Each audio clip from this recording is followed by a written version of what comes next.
प्रधानमंत्री नरेंद्र मोदी अपने 2 दिवसीय दौरे के दूसरे पड़ाव में जिस कार्यक्रम में शामिल होंगे वो KTS यानी काशी तमिल संगमम पार्ट 2 होगा। जिस तरह से देख सकते हैं कि मंच की तैयारी हो रही है। लगभग 3000 तमिल लोग यहाँ पर आके कार्यक्रम में शिरकत करेंगे। तमाम सांस्कृतिक आयोजन होंगे। काशी और तमिल की जो कल्चर है उसको बिखेरा जाएगा। बड़ा भव्य और दिव्य कार्यक्रम होने वाला है। कार्यक्रम के कोऑर्डिनेटर चमू कृष्णा शास्त्री जो अध्यक्ष हैं भारतीय भाषा समिति के, वो हमारे साथ मौजूद हैं। इनसे जानते हैं किस तरह का कार्यक्रम ये होने वाला है और पहले जो सफलता मिली थी उसके बाद ये दूसरी आप लोग की शुरुआत है या यूँ कहें दूसरा पायदान है। जी, ये जो काशी तमिल संगमम में ये माननीय प्रधानमंत्री जी की संकल्पना है, उनकी दूरदृष्टि और ये जो योजना है इसका परिणाम स्वरूप है। और 15 दिन के कार्यक्रम होगा 17 से 30 तक। और यहाँ रोज़ सांस्कृतिक कार्यक्रम होंगे। तमिलनाडु से 1500 प्रतिनिधियाँ 7 गुटों में बैचेस में आएंगे। हर 2 दिन एक नया बैच आएगा और यहाँ उनके काशी के लोगों के साथ संवाद होगा, इंटरैक्टिव सेशन होंगे, एकेडमिक सेशन होंगे। और 17 तारीख को माननीय प्रधानमंत्री जी इसका उद्घाटन करेंगे कार्यक्रम का। और लगभग 65 स्टॉल्स होंगे अलग अलग विषयों के। और रोज़ शाम को यहाँ नमो घाट में सांस्कृतिक कार्यक्रम भी होंगे। 30 तारीख तक ये बहुत बड़ा आयोजन होगा। प्रधानमंत्री नरेंद्र मोदी जी का क्या मुख्य कार्यक्रम यहाँ पर होगा? जैसा आप बता रहे हैं लोकार्पण होगा और क्या क्या चीज़ें करेंगे? कल्चरल प्रोग्राम है उसके भी ये बतौर दर्शक उसका भी आनंद लेंगे, लुत्फ़ लेंगे। हाँ जी, प्रधानमंत्री जी का यहाँ सभा होगी।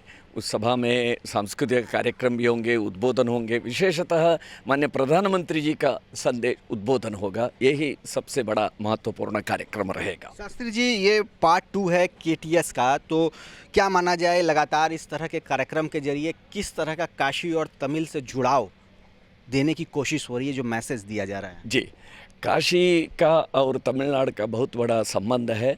काशी विश्वनाथर मंदिर तमिलनाडु में गांव-गांव में है। और रामेश्वरम से जो दक्षिण से जो तीर्थ यात्रा करते हैं वो रामेश्वरम में स्नान करके यहाँ आते हैं। फिर यहाँ से गंगा जल लेके रामेश्वरम में अभिषेक करते हैं, पूजा करते हैं। इस प्रकार ये लाखों सालों से, हजारों सालों से ये परंपरा चल रही है।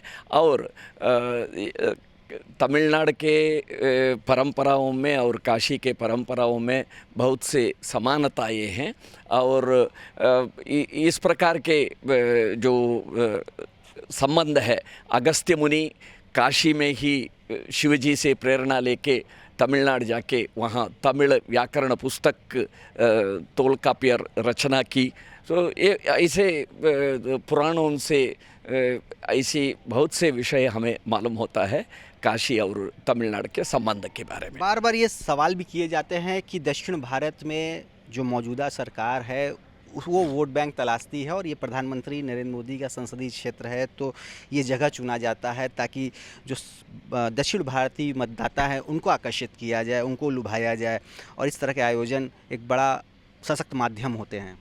ये दक्षिण और उत्तर विभाग करना ही गलत है। क्यों दक्षिण भारत और उत्तर भारत क्यों बोलते हैं? क्यों पश्चिम भारत और पूर्व भारत नहीं बोलते हैं? ये दक्षिण उत्तर जो विचार ये देश को तोड़ने के लिए शुरू हुआ अंग्रेज़ों के काल से।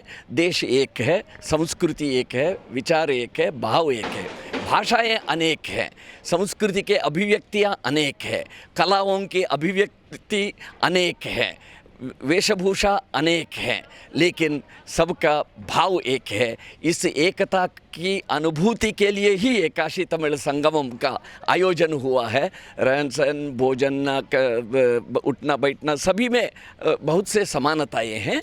तो इस एकता का सूत्र को दृढ़ करने के लिए, विविधता में एकता का सूत्र को और सुदृढ़ करने के लिए ये काशी तमिल संगमम का आयोजन है।